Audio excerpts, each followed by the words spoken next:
So, have you contemplated though, why are you doing shadow work? What's the real purpose for doing it? Like really be honest with yourself and ask yourself, why am I okay? What's shadow work? You got to find these things that are hiding inside, subconscious mind, or some energy you're carrying inside you, some suppression. You know, it's hiding in the shadows. So you wanna find that. Why? Answer that for yourself. You know. So let me answer it too. We want to find that stuff because at least there's some intuitive inkling that stuff you can say is blocking us from our true expression. It's blocking us from being in the height of our being.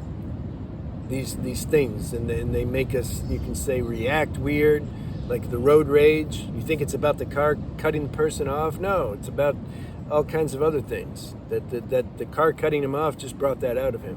He needs to go do shadow work. You know, if he goes to prison because he killed somebody, he's gonna have plenty of time to do his shadow work. So you want to do the shadow work so that then you can be in the highest version of yourself. See, the problem is the mind, though, can obsess about all these, you can say, self-help things and make it into something, and there's no end to it. You can always find another shadow in you. And what are you going to do if it's not time, like you can't find the shadows? You go to the best therapist and rebirthing and past life regressionists, and you got hypnotized, and you go to the people that say they can read the Ashrik records and they're going to find your shadow, you know, all this stuff. So you play that whole game, you do all that, and you still feel unsatisfied. Like, what do you do? So I made a video saying, like, don't worry about it. In other words, if there's shadows or trauma inside you that needs to come up, life is going to bring it up. Life's going to bring it up if you just simply, you stay conscious. How can you stay? What does it mean, be conscious? It means you're as aware as possible as what's going on inside you, how the energies are moving, the feelings, etc. You just be aware of that. You don't have to judge it. You don't have to say, you know, what's wrong with it. No, you're just aware of that. Okay? How can you be aware of that? Because some people can't do that. That's why I list these 8 lifestyle habits. There's a playlist, because those things, those habits, healthy habits, they help. It like broadens your mind, it purifies your mind, you have clarity, so that then you can be conscious. You can't be conscious if your whole life is like doing unconscious things. If I'm getting drunk and partying and trying to get laid all the time and doing drugs and drinking coffee and not sleeping and hanging out with idiots and doing all that stuff, and I'm full of addictions and attachments, how am I going to be conscious? If I can't be conscious, how am I going to discover these, you can say, the shadow side? If I go to a therapist, she or he's probably not even going to ask about that stuff. They're just going to focus on, okay, now look and so. How are you going to look if your life's all messed up? You can't. You're just going to feel blocked. Then maybe they'll give you some pills, and then you'll be more blocked, you know? So what to do?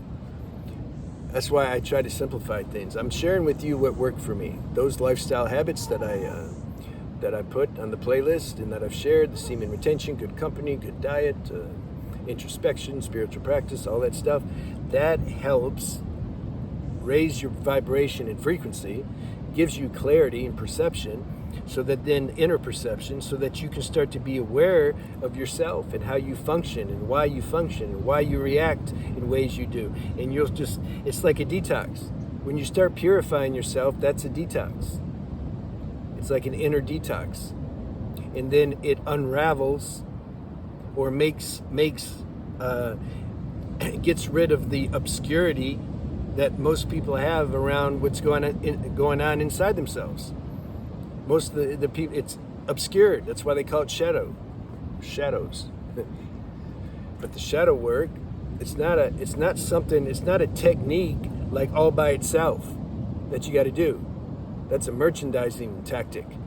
You know, go to the shadow work specialists. They're going to help you. No, the intelligence of life is going to take care of that. All you got to do is you get clean your life up, get right, and you're going to become your own therapist. You're going to become a much better therapist than if you went to school for 6 or 7 years and just learned stuff in a book. What's that going to do? You're gonna realize these things directly inside you. All because you just kind of cleaned your life up. You cleaned your inner space up. That takes time, by the way. So chill. And if you still feel moved to go to a therapist or do these things, like, it's cool. Like, we could do whatever you want to do. Like, let these things happen as they do, and then after that chapter finishes, okay. But try all that. I went to a therapist when I was 20, and I needed to, because I could not articulate my feeling. I didn't know how. I was with a girlfriend once, and I had something happen to me, and I was clearly in a distraught state. And she said, "How do you feel?" And I said, "I'm good." I laughed when I said it because I knew I was full of shit.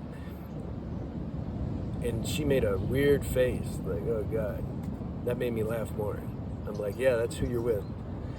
But the problem was, I was taking. See, this is the conundrum.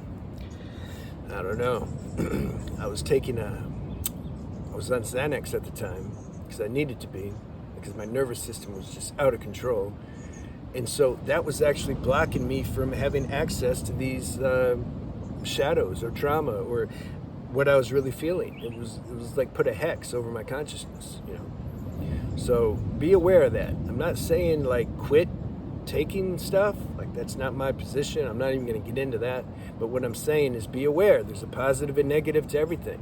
The positive is it can kind of take the edge off so that you're not insane, because some people get insane. But the negative is it blocks us from being aware of our true, our wholeness.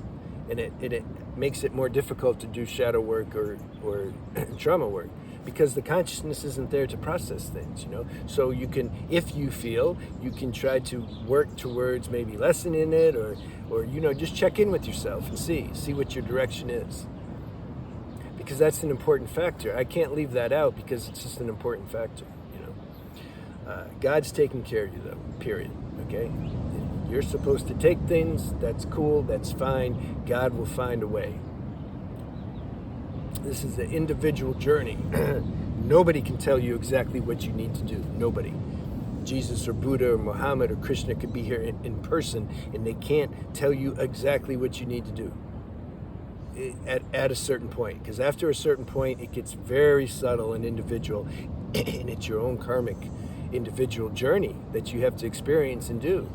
Life won't allow somebody to just do that for you. You have to do these things, So in summary, you live a high level, high vibrational life with good lifestyle habits that purifies your being, and then your introspection becomes deeper, and then the shadow work and the trauma stuff becomes easy to see.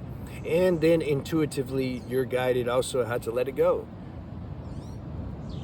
You have the inner doctor and inner therapist inside you. It just needs to activate. Leave me any questions you have. Have a good day. All right.